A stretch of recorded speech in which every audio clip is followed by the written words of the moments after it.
Back in 1927, an American socialist, Norman Thomas, 6 times candidate for president on the Socialist Party ticket, said the American people would never vote for socialism. But he said under the name of liberalism, the American people will adopt every fragment of the socialist program.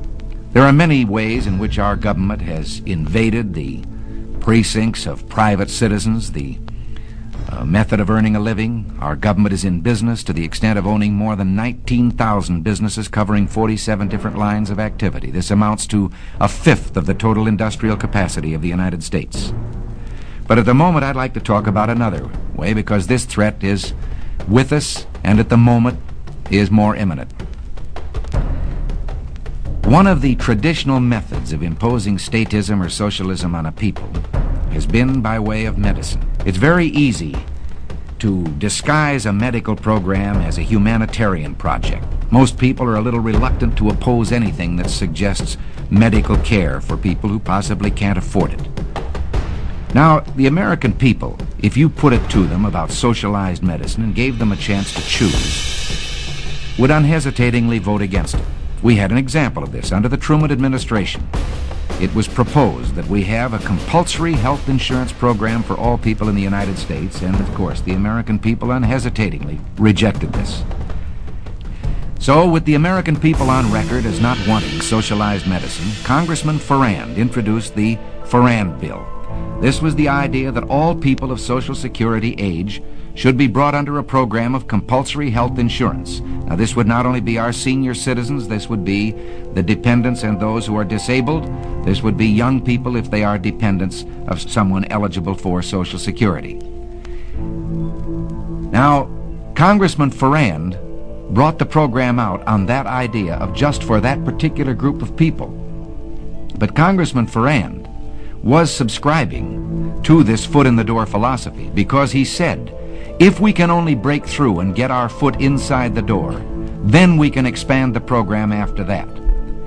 Walter Reuther said, it's no secret that the United Automobile Workers is officially on record as backing a program of national health insurance. And by national health insurance, he meant socialized medicine for every American. Well, let's see what the socialists themselves had to say about it. They say, once the Farrand Bill is passed, this nation will be provided with a mechanism for socialized medicine capable of indefinite expansion in every direction until it includes the entire population. Well, we can't say we haven't been warned. Now, Congressman Farrand is no longer a congressman of the United States government. He has been replaced, not in his particular assignment, but in his backing of such a bill, by Congressman King of California. It is presented in the idea of a great emergency that millions of our senior citizens are unable to provide needed medical care. But this ignores the fact that in the last decade, 127 million of our citizens, in just 10 years, have come under the protection of some form of privately owned medical or hospital insurance. Now, the advocates of this bill, when you try to oppose it, challenge you on an emotional basis. They say, what would you do? Throw these poor old people out to die with no medical attention? That's ridiculous, and of course, no one has advocated it. As a matter of fact, in the last session of Congress, a bill was adopted known as the Kerr-Mills Bill. Now, without even allowing this bill to be tried to see if it works, they have introduced this King Bill, which is really the Farrand Bill. What is the Kerr-Mills Bill? It is a frank recognition of the medical need or problem of our senior citizens that I've mentioned. And it has provided from the federal government money to the states and the local communities that can be used at the discretion of the state to help those people who need it.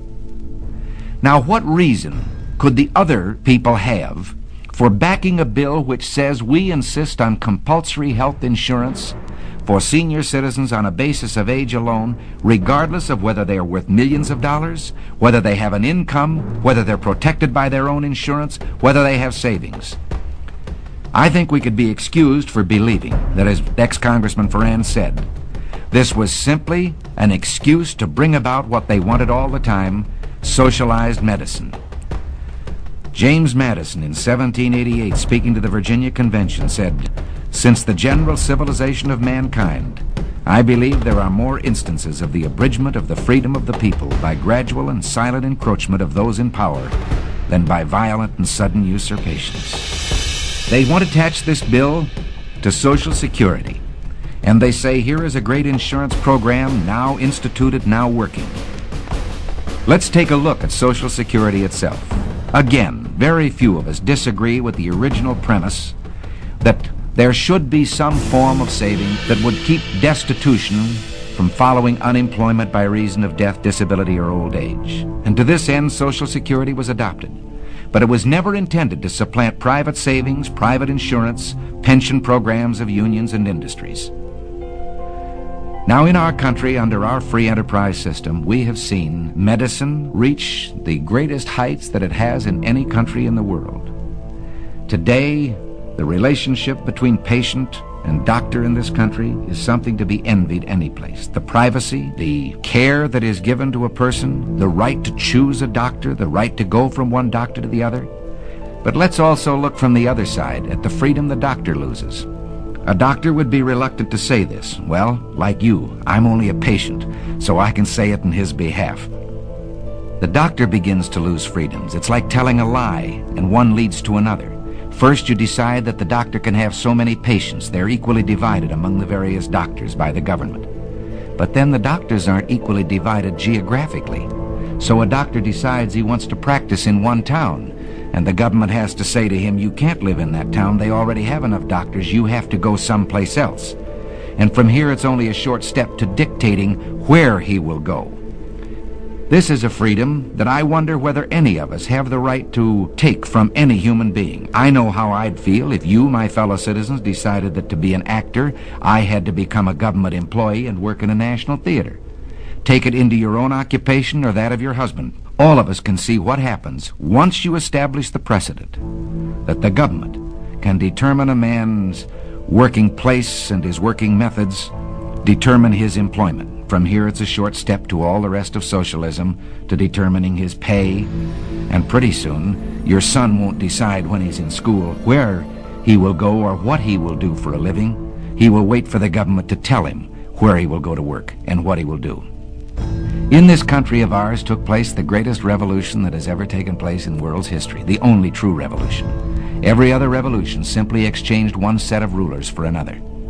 But here, for the first time in all the thousands of years of man's relation to man, a little group of men, the Founding Fathers, for the first time, established the idea that you and I had within ourselves the God-given right and ability to determine our own destiny. This freedom was built into our government with safeguards. We talk democracy today, and strangely we let democracy begin to assume the aspect of majority rule is all that is needed. Well, majority rule is a fine aspect of democracy, provided there are guarantees written in to our government concerning the rights of the individual and of the minorities. What can we do about this? Well, you and I can do a great deal. We can write to our congressmen, to our senators. We can say right now that we want no further encroachment on these individual liberties and freedoms. And at the moment, the key issue is we do not want socialized medicine. In Washington today, 40,000 letters, less than 100 per congressman, are evidence of a trend in public thinking. Representative Halleck of Indiana has said, when the American people want something from Congress, regardless of its political complexion, if they make their wants known, Congress does what the people want. So write it.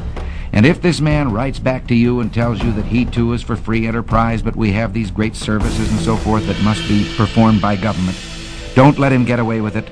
Show that you have not been convinced. Write a letter right back and tell him that you believe in government economy and fiscal responsibility, that you know that governments don't tax to get the money they need. Governments will always find a need for the money they get, and that you demand the continuation of our traditional free enterprise system. You and I can do this. The only way we can do it is by writing to our congressman, even if we believe that he's on our side to begin with. Write to strengthen his hand.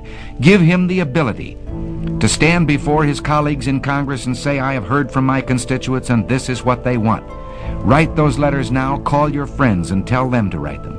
If you don't, this program, I promise you, will pass just as surely as the sun will come up tomorrow. And behind it will come other federal programs that will invade every area of freedom as we have known it in this country, until one day, as Norman Thomas said, we will awake to find that we have socialism. And if you don't do this, and if I don't do it, one of these days, you and I are going to spend our sunset years telling our children and our children's children what it once was like in America when men were free.